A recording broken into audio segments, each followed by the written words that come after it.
Hello, everybody, and welcome to, Welch's Gone assignment and quiz. So what you're going to do today is I'm going to do the odds on each example problem, and then you are going to do the evens, and you will turn this in by the end of the hour. It will count as a quiz grade.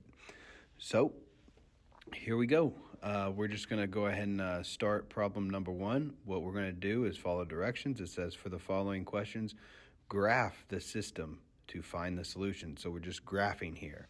All right. And right now I'm going to graph the top one in red. Okay. And I'll notice my slope is 2. And my y-intercept is -4. All right. So that means I'm going to start at -4. Put my point there. Zoom in a little bit here. And my slope is 2. That's the way I move. So I go up 2 over 1. And I'll probably just do another one here to do my line as best as I can. And I will just make a line here. Hopefully it goes through all the points that I have. That is not too terribly bad. There you go. Graph the line. All right, next I am going to graph the other line in blue. And here my slope is -2, so I'm going to go down 2 over 1 to the right, and my y-intercept is 4. So that means I'm going to go down 2, 1, 2 over 1. There you go. I'll go down 2 over again, over 1. Oh, voila. It looks like these points will intersect, or these two lines, will intersect at a point, and that point is this point right here, which this point right here, the solution to the system would be 2, 0. So make sure you put the system as a point, because that's what I'll be looking for. All right, and you can do number 2 on your own. All right, next, we're going to do number 3, and we'll read the directions for it first. It says, for the following problems, graph the inequality and shade the possible solutions. So that's what we're going to do. All right, so here we're going to graph these the same way as equations for the most part. We are still going to, I'm just going to do this in black. My slope is 3 over 2, and it's a negative. And then my y-intercept is 7. That means I'm going to start at 7. And I'm going to go down 3, 1, 2, 3 over 2. Put a point there. I'll do it one more time to give me a better line. Down 3, 1, 2, 3 over 2. Great. And this is actually going to be a dotted line. And how do I know it's a dotted line? Well, I will tell you here in a second. It is because this inequality is just greater than, okay? You could use greater than or less than would be a dotted line. But a solid line would have a less than or equal to, or a greater than or equal to for a solid line. Okay, sorry, my end got a little squiggly there. I'll just go ahead and redo that. And then dotted. Okay, and so now I need to do some shading, because the instructions do say and shade possible solutions. So all I need to do is I'm going to go ahead and get rid of that. Maybe box this, that way you guys know that this is a solid line. I just need to determine which way I need to shade. I just need to really just say this out loud, and then I'll know which way to shade. So it says y is greater than the line. So greater means the y, or the output, or the solution to this inequality. To make this statement true, or this inequality true, would be anywhere above the line. All right, so going on to the next. For the following problems, graph the system on inequalities, should be of inequalities, and shade the possible solutions. Okay, and that's what we'll do. So first I'm going to start by graphing this line in red, and I'm going to graph that line in blue. And so here I see that my slope is 2, and my y-intercept is 1. So I'm going to put a point at 1. I'm going to go up 2 over 1, up 2 over 1. That should be good enough for me to get kind of a decent line anyway going here. Let's see how this one turns out. Not too terribly bad. That's good enough for me. Maybe I'll extend this line out here a little bit. Okay, and then next I'm going to do the other one in blue, the bottom line. So I'm going to start.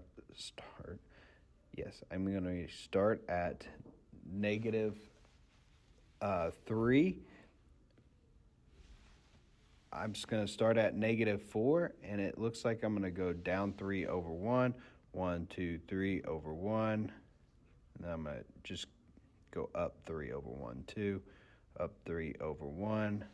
Okay, and I am going to draw a line here. Now, in order to do the shading, I just need to say this out loud, and I'm going to shade the top line in red, and I'm just going to shade so y is less than the red line. Okay, great. Oh, one other thing real quick. Looks like I made a mistake here. Remember, the blue line is actually a dotted line because of the inequality symbol. So I'm going to go ahead and make this a dotted line. So there you go. And now I'm just going to shade. So I got y is greater than the red line. Sorry, y is less than the red line, sorry. So I'm just going to say that again. I'm getting a little confused here. So I had somebody at the door. So let me say this again. Y is less than the red line. So that means I'm going to shade all below the red line.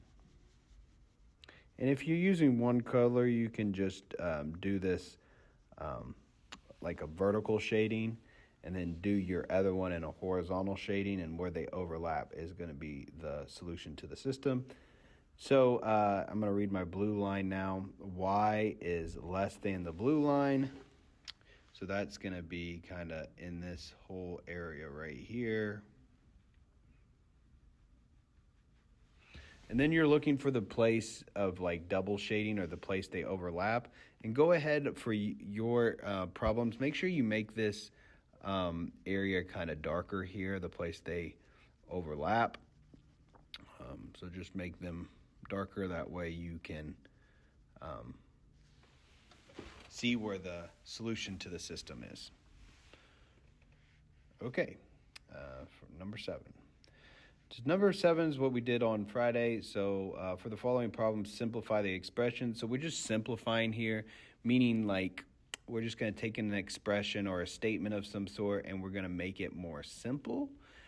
Meaning like, hey, if I were to put this into a calculator, or at least try to put it into the calculator the way it is now, it would be very hard. So I'm going to basically make the expression easier to put into a calculator, given if A, B, and C were numbers. Anyway, this is a multiplication problem. Everything is being multiplied. So remember, our rules on exponents is we actually add the exponents with the same bases.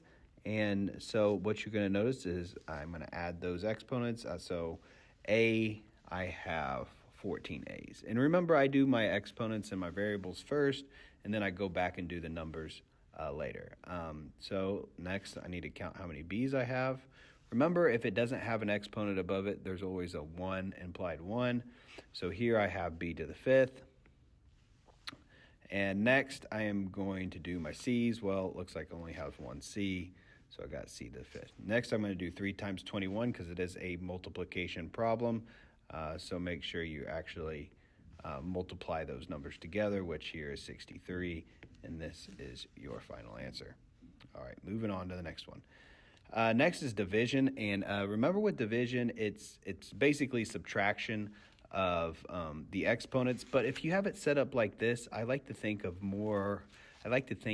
it more as elimination. Meaning, okay, let's just see how many A's. I have 4 A's down here. I have 1 A down here. That means if I eliminated my A's, I had 4 A's on top, 1 A on the bottom, kind of subtract those or eliminate. That means I'm going to have 3 A's left over and they're going to be on top. Next, let's do my B's. I have 9 down up here and 2 down here. That's going to leave me with 7 left. Getting to the end here, I have 12 C's up here, 14 C's down here. It looks like I have 2 C's left, and they're on the bottom. Okay, now the last thing I do is the numbers, just because I think that's the hardest part for you guys. And remember, we got to simplify these numbers, or simplify this fraction. Divide both in top by 3, and I'm going to get 3 over 4.